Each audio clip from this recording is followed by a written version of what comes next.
What if I told you that signing the paperwork at the car dealership last weekend didn't just buy you a vehicle? It quietly stole a decade of your financial freedom. Right now, millions of hard-working people are willingly driving themselves into a perfectly engineered financial prison, all because of 4 dangerous words. Only $800 a month. You work 50, maybe 60 hours a week. You make a good salary. But at the end of the month, your bank account is gasping for air. Why are you making so much money, yet still feel completely broke? What is actually happening to your paycheck, and who is really benefiting from your hard work? Stay with me, because today we are breaking down the brutal math behind the monthly payment illusion. We are going to uncover why the system is perfectly designed to keep the middle class on an endless treadmill of debt, and how a seemingly normal decision is quietly destroying your future. We live in an era where the concept of affordability has been completely hijacked. Step into any car dealership, look at a new house, or even walk into a cell phone shop, and the very first question the salesperson asks you is never, "How much can you afford to pay in total?" Instead, they lean in, smile, and ask, "What is your monthly budget?" That single question is the trapdoor. Our brains are not naturally wired to process massive long-term numbers like $50,000 or $80,000. It feels abstract. It feels intimidating. But our brains are distinctly wired to understand our bi-weekly paycheck. We look at our monthly income. We subtract our rent, groceries, and utilities, and we see a leftover sliver of maybe $800 or $900. The salesperson knows this. The banks know this perfectly. So they don't sell you a $50,000 piece of depreciating metal. They sell you the illusion of affordability. They chop that mountain of debt into bite-sized, palatable chunks. This is what behavioral economists call monthly anchoring. It is a psychological bias where you fixate entirely on the recurring payment rather than the actual price tag, the compounding interest rate, or the length of the loan. You convince yourself that because you can cover the monthly bill without starving, you can afford the item. But affordability and cash flow are two wildly different things. Having the cash flow to make a payment just means you have the ability to tread water. Affordability means you own the pool. By fixating on the monthly payment, the middle class has been conditioned to rent their lifestyles from the banks. You are essentially leasing your own appearance of wealth. And the most dangerous place this psychological trap plays out, the absolute epicenter of middle-class wealth destruction, is the modern car loan. We aren't talking about the standard 36-month loans of our parents' generation. The financial system has slowly, quietly, stretched the boundaries of debt to 60, 72, and now, the infamous 84-month loan. Imagine sitting in the brightly lit finance office of a car dealership. The smell of fresh leather and new rubber is in the air. You are excited. The salesperson slides a piece of paper across the desk. It usually has 4 squares on it, detailing the price, the trade-in, the down payment, and the monthly payment. But notice how their pen always taps the bottom right corner. They only want you to look at one thing, the monthly payment. You see, modern car dealerships are no longer just in the business of selling cars. They are in the business of selling debt. They are highly efficient financial institutions wrapped in a flashy showroom. When you walk in and declare that your budget is $800 a month, they do not lower the price of the vehicle to accommodate your finances. They simply manipulate the timeline. They stretch the loan. Decades ago, a standard car loan was 36 months, 3 years. Then it crept up to 60, then 72, and today, the catastrophic 84-month loan has become incredibly common. 7 full years. Think about what you were doing 7 years ago. Your life was likely completely different. Yet that is exactly how long you will be shackled to a piece of depreciating machinery. The system pushes these long-term loans because it allows them to sell $50,000 vehicles to people who make $50,000 a year. It masks the true cost of the item behind a digestible monthly figure. Let's break down the brutal math of what this actually looks like in the real world. Let's say you want that shiny new $50,000 pickup truck. You walk in, making a decent middle-class salary, maybe 75 or 80 grand a year. You feel like you work hard, so you've earned it. You tell the finance manager you cannot pay more than $800 a month.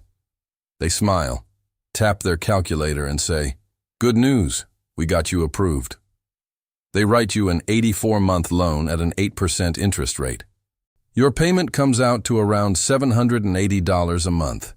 You drive off the lot feeling like a master negotiator. But what did you actually just sign up for? Over the next 7 years, you are going to pay over $15,500 just in interest. But that is only the beginning of the nightmare, because we have not yet factored in the ultimate silent wealth killer, depreciation. Cars are not assets. They are rapidly decaying consumer goods. You are halfway through your loan, religiously paying your $780 every single month. Let's look at your personal balance sheet at this exact moment. After 4 years of payments, because the majority of your early payments went heavily toward interest rather than the principal, you still owe roughly $26,000 to the bank. But because of rapid depreciation, the truck itself is now only worth about $22,000 on the open market. This is what the banking industry calls being underwater or having negative equity. The lines on the graph have crossed. You owe more money on the object than the object is actually worth. You are completely trapped. If you suddenly lose your job or face a medical emergency, you cannot even sell the truck to clear the debt. You would literally have to write a check for $4,000 just to give the keys away to someone else. You are paying a premium, luxury price for a vehicle that is getting older, wearing down, and losing value every single day. But let's look even deeper, because the monthly payment is just the visible tip of the iceberg. A brand new financed vehicle requires comprehensive and collision insurance. It requires premium maintenance to keep the warranty valid. It means higher registration fees. When you add the insurance, the gas, and the upkeep, that $800 payment is actually stripping $1,200 to $1,300 from your bank account every single month. That is over $15,000 a year of your post-tax income, just to get from point A to point B. Now let's talk about the invisible cost. The most terrifying part of this math equation is not the interest you are paying the bank. It is the wealth you are permanently stealing from your own future. It is the opportunity cost. What if, instead of signing an 84-month contract to impress people at stoplights, you bought a reliable, slightly cosmetically flawed $10,000 car in cash? And what if you took that $800 a month and invested it into a basic S&P 500 index fund, averaging a historical 8% return? Let's run that math. After those same 7 years, the guy with the truck finally receives the title in the mail. He owns a vehicle that has over 100,000 miles on it and is maybe worth $15,000. But the investor, the person who ignored the monthly payment illusion, by investing that same $800 a month for 7 years, they have accumulated over $90,000 in liquid, wealth-generating assets. $90,000 compounding in the market versus a rusted $15,000 truck sitting in a driveway. That is a $75,000 swing in your net worth, all based on one single consumer decision made inside a brightly lit dealership room. So I have to ask you, when you sign that paper, are you buying transportation? Or are you buying the illusion of status? Who is really getting rich here? Because while you are working overtime to cover the monthly bill, the bank executives are literally funding their genuine generational wealth with your interest payments. The reality of this math is exactly why the middle class feels like they are suffocating. It is not just about a car. It is about a mindset that bleeds into every single aspect of modern life. You finance the car, you finance the new smartphone, you finance the furniture for your heavily mortgaged suburban house. Suddenly, your entire income is completely spoken for before the first of the month even arrives. This is the silent misery of the modern middle class. You drive through any nicely manicured suburban neighborhood, and you will see driveways filled with $50,000 trucks, sleek SUVs, and European luxury sedans. From the outside, it looks like extreme prosperity. It looks like the American dream. But if you could look past the shiny paint and open their bank accounts, you would see a terrifying truth. You would see negative equity, maxed out credit limits, and a deep, chronic anxiety. They are one missed paycheck away from a complete financial collapse. They are trading their peace of mind for the temporary validation of a stoplight stare. This is exactly where the behavioral divide between the 99% and the top 1% becomes painfully obvious. The masses are addicted to looking wealthy. The top 1% are obsessed with being wealthy. The average consumer looks at their income and asks, "How much debt can I afford to service?" They use their cash flow to acquire liabilities, things that take money out of their pockets every month. But the wealthy have a completely contrarian approach. They use their cash flow to acquire assets, things that put money into their pockets. The truly wealthy do not care about the monthly payment, because they operate on a lump sum mindset. They calculate the total cost, the depreciation, and the opportunity cost before they spend a single dime. There is a reason why, statistically, the most common vehicle driven by millionaires in the United States is not a Ferrari or a brand new Range Rover. It is a slightly used Toyota, Honda, or Ford. They understand that a car is a tool to transport them from point A to point B, not a billboard to broadcast their credit score to strangers. They refuse to pay a premium to look rich, which is exactly why they actually are rich. So, how do you escape this perfectly designed trap? You have to fundamentally rewire how you look at money and debt. You have to aggressively reject the monthly payment illusion. If you are currently trapped in a predatory 84-month loan, your priority should not be upgrading to the next model when you finally get some equity.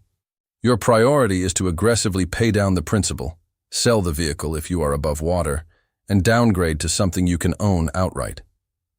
If you absolutely must finance a vehicle, you must apply the strict 24-10 rule. Put 20% down, never finance for more than 4 years, and your total transportation costs, including insurance, gas, and maintenance, should never exceed 10% of your gross income. If those numbers do not work, you cannot afford the car. Period. You have two completely divergent paths in front of you. Path A is the default setting. You keep playing the game the bank's designed for you. You trade in your car every 5 years, rolling negative equity into the next 84-month loan. You maintain the appearance of success, but you will work until the day you die just to pay off the interest of your youth. Path B requires ego death. It requires driving a 10-year-old sedan with a dent in the bumper. It requires letting your coworkers quietly judge your lack of aesthetic upgrades. But in exchange for giving up the illusion of wealth, you get the reality of freedom. You get to invest that $800 a month. You get to build a fortress of compound interest that no bank can ever touch. The financial system does not want you to be free. It needs you to be a good, obedient consumer. It needs you to anchor your entire existence to a monthly payment so that you have no choice but to keep showing up to a job you might hate, just to fund a lifestyle you don't even actually own. Every dollar of debt you take on is a piece of your future that you are handing over to someone else. It is time to stop subsidizing the lavish lives of bank executives and start funding your own freedom. The next time someone asks you, "What do you want your monthly payment to be?" look them dead in the eye and tell them you don't want one at all. If you are ready to stop playing by their rules and start building real wealth, hit the like button, subscribe to the channel, and keep questioning the system. I'll see you in the next one.